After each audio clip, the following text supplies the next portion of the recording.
हरे कृष्णा दोस्तों, हरे Krishna bye अंजुतैल channel में आपका स्वागत है। मैं आज आपको अश्विन मास की कृष्ण पक्ष की एकादशी इंद्र एकादशी महत्तम व्रत कथा सुनाने जा रही हूँ। युधिष्ठिर बोले, हे भगवान, अब आप कृपा पूर्वक अश्विन मास की कृष्ण पक्ष की एकादशी की कथा को कहिए। इस एकादशी का क्या नाम है तथा इस एकादशी के व्रत करने से कौन कौन से फल मिलते हैं, सो सब समझा कर कहिए।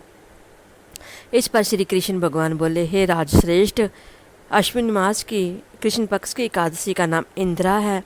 इस एकादशी के व्रत करने से समस्त पाप नष्ट हो जाते हैं तथा नरक में गए हुए पितरों का उद्धार हो जाता है। हे राजन, इस एकादशी की कथा के सुनने मात्र से ही वाजपेय यज्ञ का फल मिलता है। प्राचीन सतयुग में महसीमती नाम की नगरी में इंद्रसेन नाम का प्रतापी राजा करता था। एक समय जबकि राजा अपनी राजसभा में सुखपूर्वक बैठा था, महर्षि नारद आकाश मार्ग से उतरकर वहां आए। महर्षि नारद बोले, हे राजन, आपके राज्य में एक सब कुशल है। मैं आपकी धर्म परायणता देखकर अत्यंत प्रसन्न हूँ। तब राजा बोले, हे महर्षि, आपकी कृपा से मेरे राज्य में सब कुशल पूर्वक है।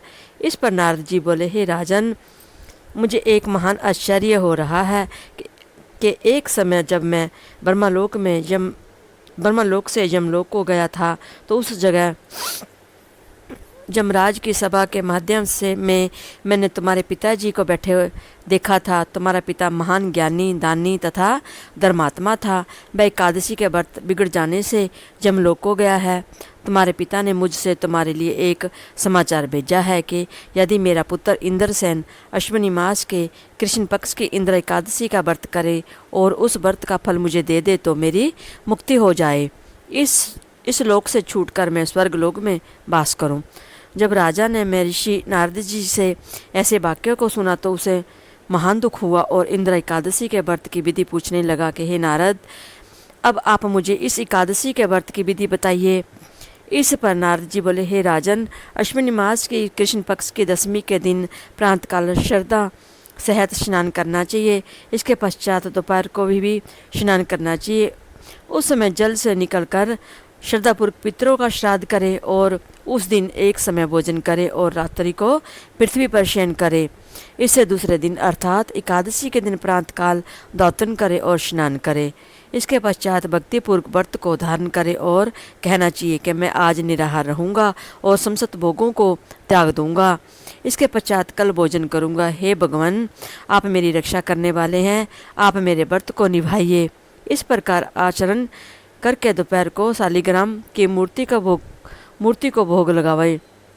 भोजन में से कुछ हिस्से को गौ को दे दे और भगवान विष्णु की धूप दीप नैवेद्य आदि से पूजा करे और रात्रि को जागरण करे।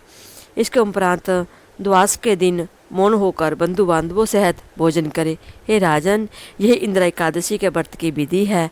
हे राजन, यदि तुम आलस्य रहित होकर इस एकादशी के व्रत को करोगे तो तुम्हारे पिताजी अवश्य ही स्वर्ग को जाएंगे।